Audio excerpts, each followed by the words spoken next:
I'm 22F, the only child of my mom, 44F, and late dad, who passed from a long illness when I was just 10, leaving us to navigate grief in our quiet rural town. Mom remarried my stepdad, Ron, 47M.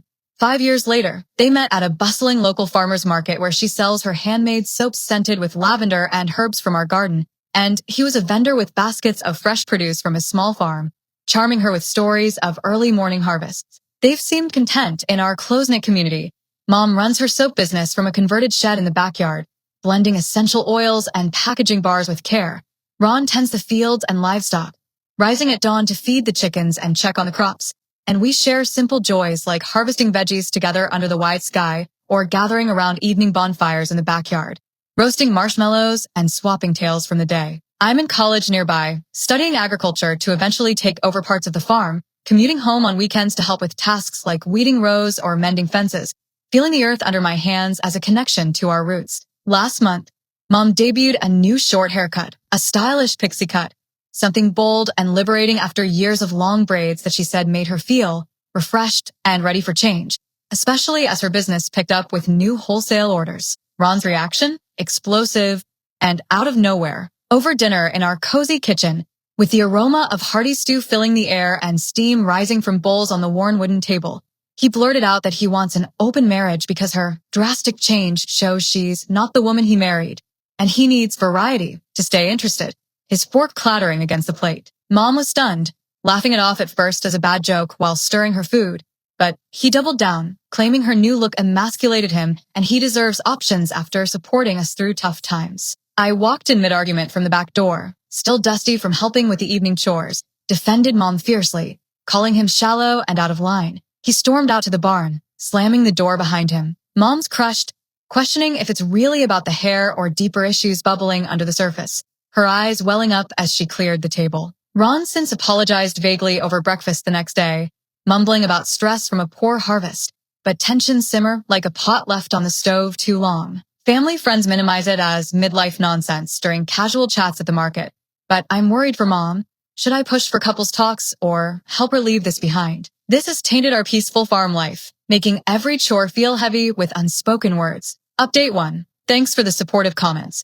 Many encouraged evaluating the marriage deeply, which aligned with my protective instincts as I watched Mom move through her days with a forced smile. A few days after the blow-up, I sat with her on the porch swing overlooking the golden fields at sunset, the creak of the chains mixing with distant bird calls, and she opened up more. Ron's been distant for months, skipping shared tasks like tending the chickens in the coop or helping with soap batches, and coming home late from supply runs to town with vague excuses about traffic. We confronted him together in the living room, surrounded by shelves of her colorful soap-making supplies and the faint scent of essential oils, our voices echoing off the wooden beams. He admitted the haircut was the last straw, revealing built-up resentment over her thriving business outshining his farm yields, making him feel less of a man in their partnership. But he insisted on the open marriage idea, suggesting it as a modern solution to spice things up and keep the spark alive, even pulling up articles on his phone about polyamory while we sat there stunned. Mom shut it down firmly, her hands clasped tightly in her lap,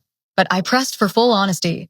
Turns out, he's been chatting online with women from farming forums, nothing physical yet, but flirty messages about shared interests in crop rotation and rural living that crossed into personal territory. Mom's heartbroken, her usual warmth dimmed as she packed a bag to stay with her sister in the next town over, a quaint spot with rolling hills and wildflower meadows where they can talk freely. Ron's pleading through texts, promising to delete the apps and recommit.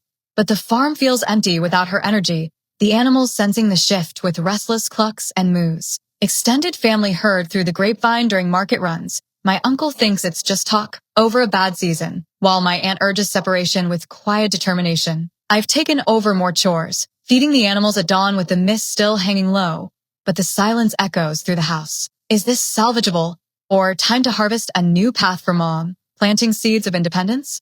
Update 2. Reddit. Your suggestions to check finances and histories were spot on, giving us a roadmap amid the confusion. While Mom was away at her sister's cozy cottage, I helped her review bank statements over cups of steaming tea by a window with views of blooming wildflower meadows and gentle breezes rustling the curtains, and we spotted irregularities, unauthorized withdrawals from their joint account, about $4,000 over 6 months, traced to Ron's hobby expenses like unexplained fuel receipts and small cash outs. Confronting him back at the farm, in the barn amid stacked hay bales, scattered tools, and the earthy smell of soil, he confessed using the money for dates with a woman from those forums. Not full affairs, but exploratory meetings at roadside diners with greasy fries and coffee, claiming loneliness from mom's independence in her business ventures. The deeper cut? He revealed a midlife crisis triggered by turning 47 last spring, fearing he's peaked on the farm with inconsistent yields while mom blossoms with her soaps, now sold at regional markets and even featured in local newsletters. But digging into his phone, with his reluctant permission, handed over with a sigh, we found he'd been researching open marriages for over a year, even joining support groups online where members shared stories of revitalizing relationships. Mom's furious about the lies and theft, her voice steady but eyes flashing as she demanded repayment and more space to think, packing additional items like her favorite recipe books. Families dividing along lines, his side excuses it as a phase during family phone chains, hers rallies with care packages of home-baked goods delivered to the cottage. The farm's routine grinds on, but I've noticed Ron slacking more, leaving fences unmended and crops untended, the overgrowth of visual of the neglect. Mom's considering divorce papers, consulting a lawyer in town. Our once idyllic setup now feels like a wilted crop under harsh sun. How do we weed out the toxicity and nurture what's left? Update 3. Things intensified after Update 2, weaving in unexpected family threads that complicated everything further. Ron moved to a nearby motel temporarily, his truck loaded with basics, but showed up unannounced during a busy harvest day when the air was thick with the scent of ripe produce, helping with the crops before dropping another confession amid the tall rows of corn swaying in the breeze. The woman from the forums is actually a distant cousin of his, reconnected online through shared ancestry sites, and their dates involved discussions about a family secret. Ron's not who he claims in his backstory. Turns out, he faked parts of his background to impress mom years ago at that market, including exaggerating his farm experience. He grew up in the city, learning basics later from online tutorials and short courses, to fit seamlessly into our rural life and win her over. Mom and I verified with his relatives over emotional calls from the farmhouse table, cluttered with harvest baskets, learning he'd been married briefly before in his 20s, ending in divorce due to similar boredom, complaints about routine, hidden to avoid judgment and start fresh. The stolen money, partly sent to support that ex, who was blackmailing him over old debts from a failed urban business venture he never mentioned. Police got involved for the theft after we reported it at the local station, but Ron cooperated fully, agreeing to restitution through a payment plan and community service. Family reactions exploded like a sudden storm. My grandparents are appalled, cutting ties with him during a tense visit. Cousins gossip at gatherings, their whispers carrying across phone lines. Mom filed for separation, selling off some peripheral land to secure her soap business independently, transforming the shed into a full studio with new shelving. The farm's quieter now, with me pitching in more on weekends, hauling water and repairing equipment under the vast sky.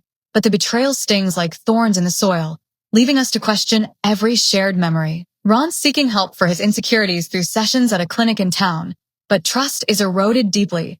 Can roots regrow after such upheaval that has exposed layers of deceit? Update 4. For months since the haircut sparked it all, resolutions have taken shape amid the changing seasons, from autumn leaves to winter frosts blanketing the fields. The divorce wrapped smoothly in a local courthouse with creaky wooden benches, with mom keeping the farmhouse and her business.